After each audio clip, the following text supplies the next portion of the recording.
नमस्कार, मैं काजल आप सभी का स्वागत करती हूँ अपने YouTube channel smart study and learning पर।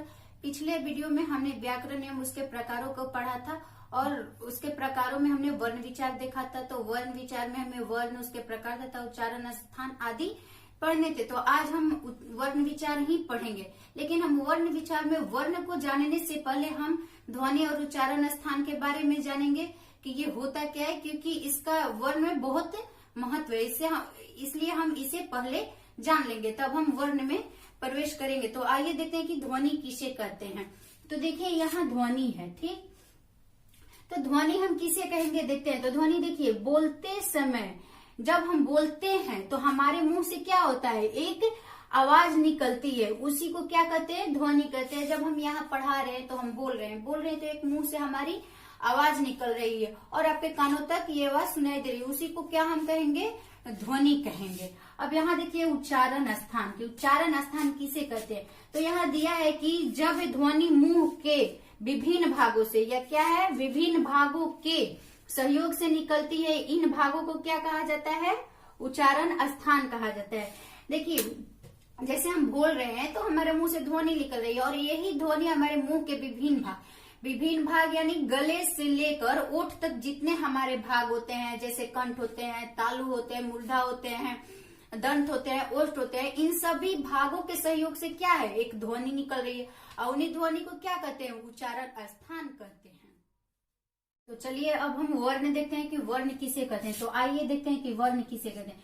तो वर्ण क्या है, वे ध्वनि चिन्ह, देखिए यहाँ लिखा है मैंने, वे ध्वनि चिन्ह जिनके कोई टुकड़े नहीं किए जा सकते हैं। जैसे मान लीजिए ध्वनि, तो हमने बताया ना आपको कि ध्वनि किसे कहते हैं, जो हमारे मुंह से आवाज निकलती है वो ध्वनि है। लेकिन ध्वनि चिन्ह क्या होता है तो समझते हैं।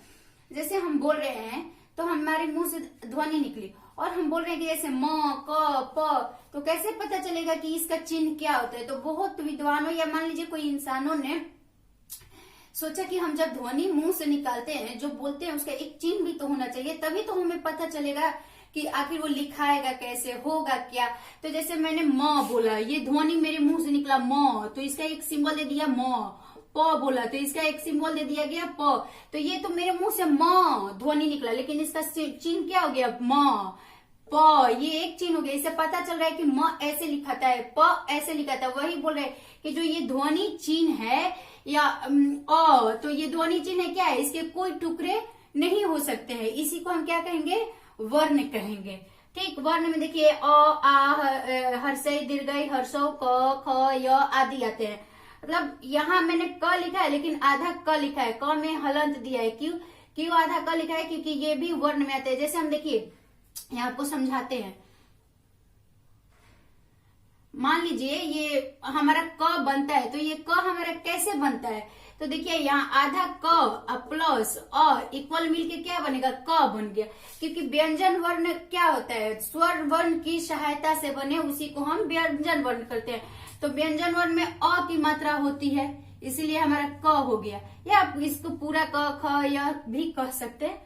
मतलब ये भी हमारा वर्ण होता है। और ऐसे भी वर्ण अगर आप सही से पढ़े तो हम वर्ण जो क लिखते हैं उसको अगर तोड़ेंगे तो आधा क प्लस अ ही होता है। कहीं कहीं आपको क प्लस अ लिखा जाता है, लेकिन वो उतना अच्छा नहीं माना जाता जितना आधा क प्लस अ तोड़ के हम क लिखते हैं। यहाँ देखिए वर्णमाला किसे कहते हैं।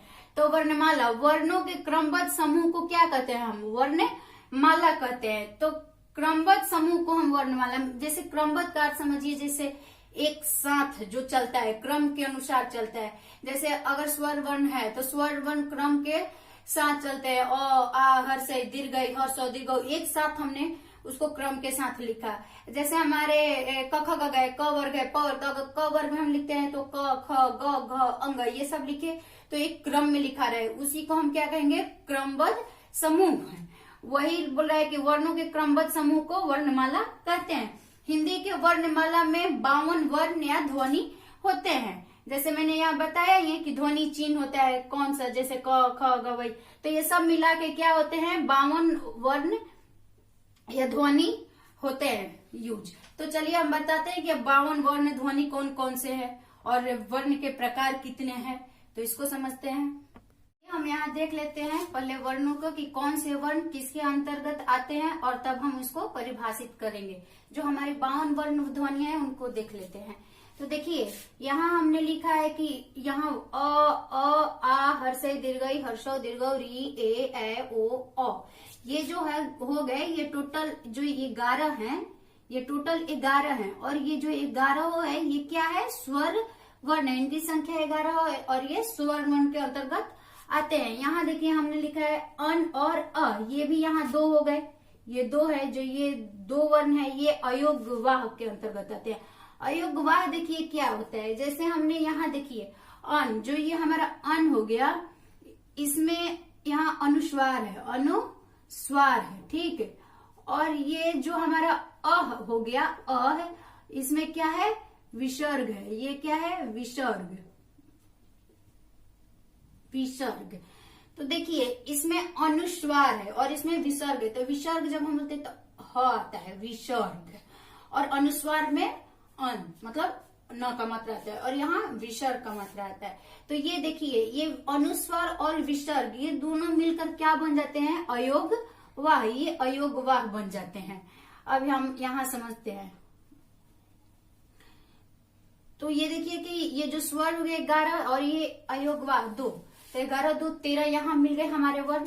अब यहाँ देखिए कि यहाँ स्पर्श व्यंजन देखते हैं।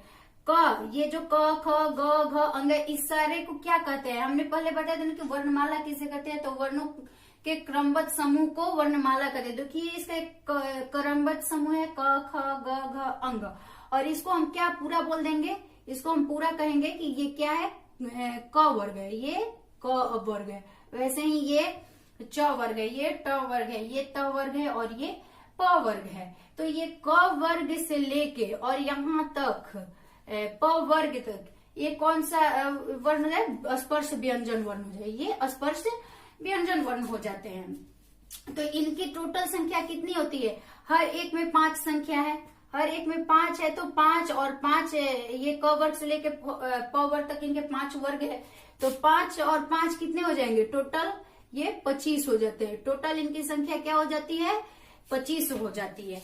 फिर यहाँ देखिए य र ल व, ये जो य र ल व है ये क्या है, अंतस्थ व्यंजन है। और ये तलाबे श मूर्धन्य श दंते स ह, ये क्या है, उष्ण व्यंजन। छ त्र ज्ञ श्र, ये क्या है, संयुक्त व्यंजन। और यहाँ अंत में आ गए ड ढ, ये द्विगुण व्यंजन है। तो इसके भी यहाँ भी 4 संख्या इसके हैं, यहाँ 4 संख्या इसके हैं, यहाँ 4 इसके हैं और यहाँ इसके 2 संख्या हैं। तो ये टोटल मिलाकर हमारे क्या हो गए, 52 संख्या हो गए। और इसके हम परिभाषा भी पढ़ेंगे आगे। पहले ये देख लेते हैं 52 कैसे। तो 11 हमारा ये हो गया, 2 हमारा ये हो गया, 11 2 13 हो गए। फिर यहाँ हमारा ये 25 हो गया, तो 13 और 25 38 हो गए, 38 और यहाँ हमारा 4 हो गया तो 42 हो गए। फिर यहाँ 4 हो गया तो 46 हो गए। फिर यहाँ 4 हमारा हो गया तो 46 4 50 हो गए। और फिर हमारे यहाँ 2 हो गया, तो ये हमारे टोटल 12 वर्ण हो गए, 12 वर्ण ध्वनि हो गए। 52 वर्ण ध्वनियां होती हैं। अब हम देखते हैं कि वर्ण के कितने भेद होते हैं, वर्ण के भेद। तो देखिए वर्ण के 2 भेद होते हैं, स्वर वर्ण और यहाँ व्यंजन वर्ण। तो स्वर्ण वर्ण किसे कहेंगे, तो देखिए यहाँ जिनका उच्चारण स्वतः होता है उसे स्वर्ण वर्ण कहते हैं। स्वतः मतलब अपने आप, बिना किसी की सहायता से होता है, उसी को स्वर्ण वर्ण कहते हैं। स्वर्ण वर्ण के उच्चारण में किसी वर्ण की सहायता नहीं होती है। जैसे देखिए अ आ हर्षय दीर्घई हर्षो दीर्घ री ए ओ औ, ये 11 क्या है, ये 11 हम अभी बताए थे कि ये 11 वर्ण जो है वो क्या है, स्वर वर्ण है, ठीक है, स्वर वर्ण है। इनके उच्चारण में किसी की सहायता नहीं लेनी पड़ती है, ये स्वतः हो जाते हैं। वही मतलब अगर कोई दूसरा वर्ण है जैसे व्यंजन वर्ण है वो इसकी सहायता लेता है। जैसे अब बताए थे ना कि क में जो होता है अ का आता है मात्रा, तभी बनता है क। तो ये जो है ना, ये व्यंजन वर्ण यही स्वर वर्ण की सहायता लेता है, लेकिन ये जो स्वर वर्ण होता है वो स्वतः होता है, किसी की सहायता नहीं लेता है। अब देखते हैं हम स्वर वर्ण के भेद। स्वर वर्ण के कितने भेद होते हैं, किस किस आधार पे। तो देखिए स्वर वर्ण के भेद 2 आधार पे होते हैं। एक जो होता है वो होता है हमारा उच्चारण के आधार पे, और दूसरा जो होता है वो जाति के आधार पर होता है। तो उच्चारण के आधार पर स्वर वर्ण के 3 भेद होते हैं। एक ह्रस्व स्वर होते हैं, ह्रस्व स्वर को हम क्या कहते हैं, मूल स्वर भी कहते हैं।